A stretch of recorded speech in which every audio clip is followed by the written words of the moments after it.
ጤና ይስጥልኝ ክቡራን ተመልካቾች፣ ከካፋ ቴሌቪዥን የሰዓቱን ዜናዎች ይዘን ቀርበናል። ዜናዎቹን እየመራው አብሬያችሁ የምቆየው ክፍሌ አለሙ ነኝ። ሀገራዊ ምክክር በዜጎች መካከል ጠንካራ መግባባት ለመፍጠር ወሳኝ አጋጣሚ መሆኑን የቦንጋ ከተማ ነዋሪዎች ተናገሩ። ምክክሩ ሀገራዊ ጉዳዮች ላይ የጋራ አቋም ለመያዝ አጋዥ መሆኑንም ነዋሪዎቹ ጠቁመዋል።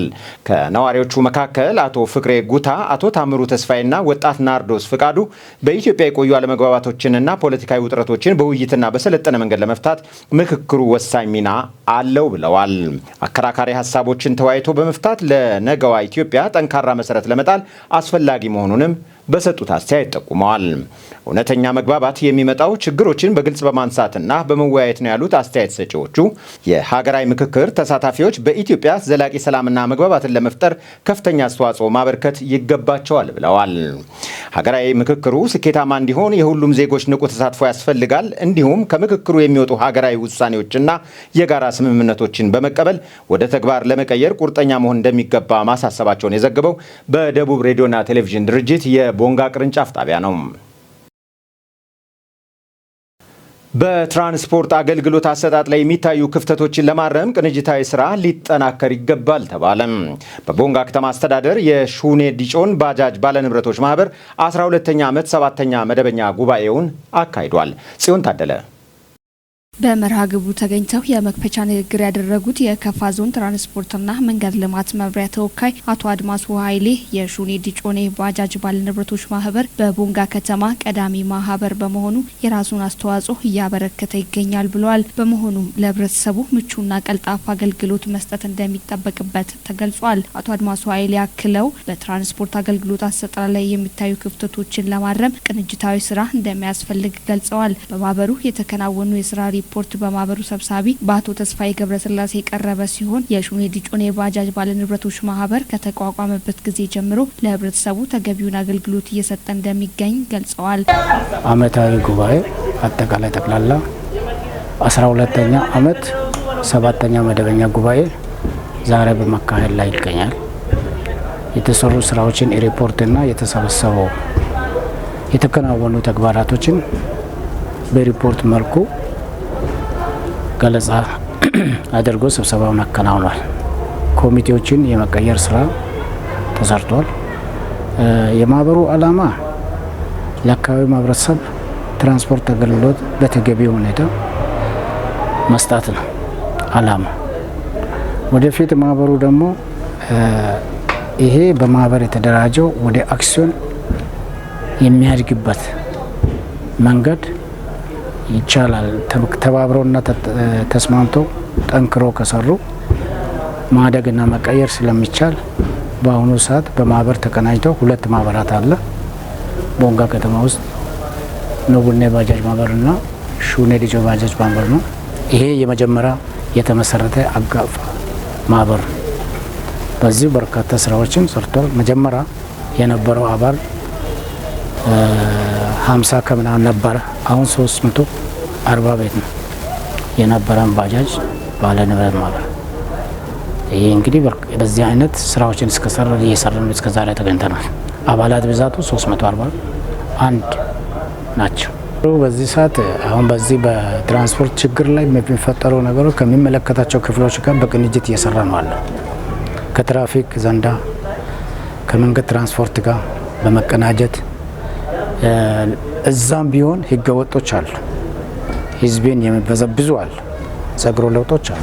እነዚህም በመከታተልና ለህግ የማቅረብ ሁኔታዎች ተባብረንና ተከታትለን እንሰራለን። ማህበሩ ህብረተሰቡን በታማኝነት ከማገልገል ባሻገር አደጋን ለመከላከል በርካታ ስራዎችን እየሰራ እንደሚገኝ ጠቅሷል። ማህበሩ የተቋቋመበት ዓላማ አባላቱን የመድን ዋስትና የመስጠት፣ አባላቱን በማስተማርና በማሰልጠን ማህበራዊና ኢኮኖሚያዊ ተጠቃሚነትን ለማረጋገጥ የሚሰራ መሆኑንም አመላክቷል። እስካሁን ከታዩት ክፍተቶች ከሚመለከታቸው አካላት መጠየቅ እንጂ እስከዛሬ መፍትሄ አቅጣጫ የተሰጠ ነገር የለም።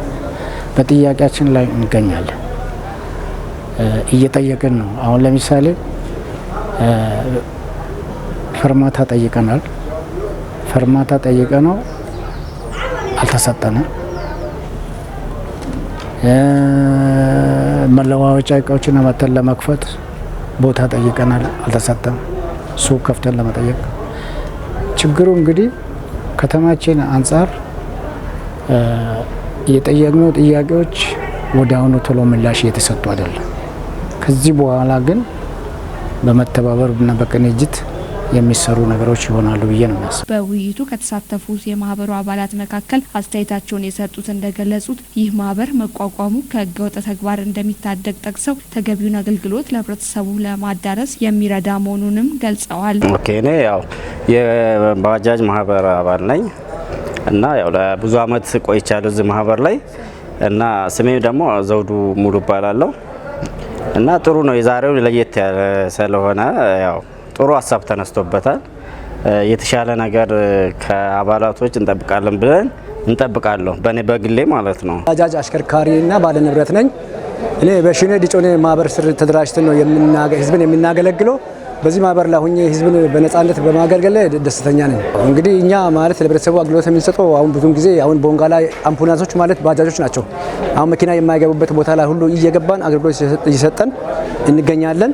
የታመሙ ሰዎችንም ሆስፒታል እናደርሳለን። በቃ አስቸኳይ ጥሪዎች ሲኖሩም በስልክ እየሄድን አገልግሎት ለህብረተሰቡ እንሰጣለን። የቦንጋ ከተማ መንገድ ትራንስፖርት ጽህፈት ቤት ኃላፊ አቶ ጸጋይ ማሞ በበኩላቸው በትራንስፖርት ዘርፍ የሚታዩ ችግሮችን ለመፍታት የማህበራት ተሳትፎ ወሳኝ በመሆኑ በዚህም በቦንጋ ከተማ እየሰራ የሚገኘው ሹኔ ዲጮኔ ማህበር የራሱን አስተዋጽኦ እያበረከተ እንደሚገኝ አውስተዋል። ማህበሩ መኖሩ እጅግ በጣም ጠቃሚ ነው። ለምን ቢባል አንዳንድ የስርዓት አልበኝነት፣ ህግን የመጣስ ነገሮች በማህበረሰቡ ዘንድ በሾፌሮች በአገልጋዮች በሚታዩበት ወቅት እንደዚህ አይነት ችግሮች እንዲፈቱ እነዚህ ቦርድ አመራሮች ጋር የመንግስት አካላት ውይይት እያደረጉ የሚፈቱበት መንገድን የሚያመቻች ነው። ማህበሩ መቋቋሙ በደንብ መጠናከር ነው ያለበት። እንደውም እንደ ከተማችን ሁለት ማህበር ነው ያለው። እንደውም አሁን ወደ ሶስተኛ ማህበር አዲስ እንዲደራጅ ጭምር የተፈለገ ያለበት አግባብ ነው ያለው። ቁጥራቸው 400 አንድ ማህበር ላይ 400 ነው መደራጀት ያለበት። ሁለት ማህበር ነው ያለው። አሁን የባጃጁ ቁጥር ከፍ እያለ ስለሆነ ወደ 1000 የገባ ስለሆነ ሶስተኛ ማህበር ሁሉ ለማቋቋም ዝግጅት ላይ ነው ያለነውና ማህበሩ ለማህበረሰቡ ከፍተኛ አገልግሎት ነው የሚሰጠው። እያንዳንዱን ተግባር ይገመግማል። እየተፈጠሩ ያሉ ችግሮችን ይገመግማል። ከመንግስት አካላት ጋር በመቀናጀት ችግሩ እንዲፈታ አቅጣጫ ያስቀምጣል። በሾፌሩና በባለንብረቱ መታረም ያለባቸው ነገሮች መክሮ እንዲታረም በማድረግ ከመንግስት ጋር ተቀናጅቶ እነዚህ የመልካም አስተዳደር ችግሮችን የሚፈታ ተቋም ነውና መጠናከር ነው ያለበት። በአንድ ሳምንት ውስጥ በደረሰ የትራፊክ አደጋ የ6 ሰዎች ህይወት ማለፉን የደቡብ ምዕራብ ኢትዮጵያ ህዝቦች ክልል ፖሊስ ኮሚሽን አስታወቀ። በክልሉ ከደረሱ የትራፊክ አደጋዎች መካከል አብዛኛውን ቁጥር የያዘው የእግረኛ ግጭት መሆኑም ተመላክቷል። ከክልሉ ፖሊስ ኮሚሽን የህዝብ ግንኙነትና ኮሚኒኬሽን የተገኘው መረጃ መቅደስ ተሾመ ታቀርበዋለች።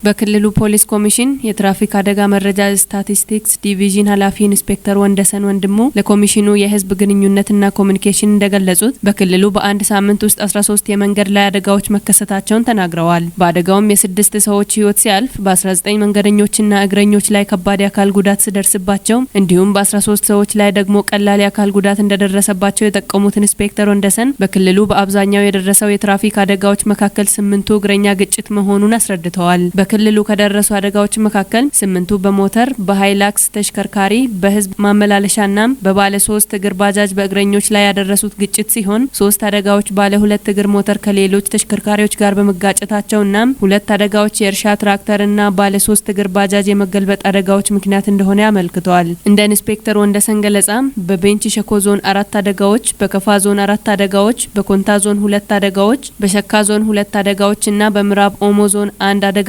እንደተመዘገበ አመልክተው ለአደጋዎቹ መንስኤ ለእግረኛ ቅድሚያ አለመስጠት፣ ፍጥነት፣ ቀኝን ለቆ ማሽከርከር፣ የተሽከርካሪ የቴክኒክ ጉድለትና የመንገድ ብልሽት በመንስኤነት መመዝገቡን ነው ያስረዱት። በክረምት ወራት የትራፊክ አደጋዎች እንዳይከሰት አሽከርካሪዎች ዝናብ መጥረጊያ፣ የተሽከርካሪዎች ጎማ እንዲሁም መብራት አሟልተው እንዲገኙ ያሳሰቡት ኢንስፔክተር ወንደሰን ፖሊስ አደጋዎችን ለመከላከል ከሚመለከታቸው አካላት ጋር በቅንጅት የቁጥጥር ስራዎችን እያከናወነ መሆኑን ተናግረዋል።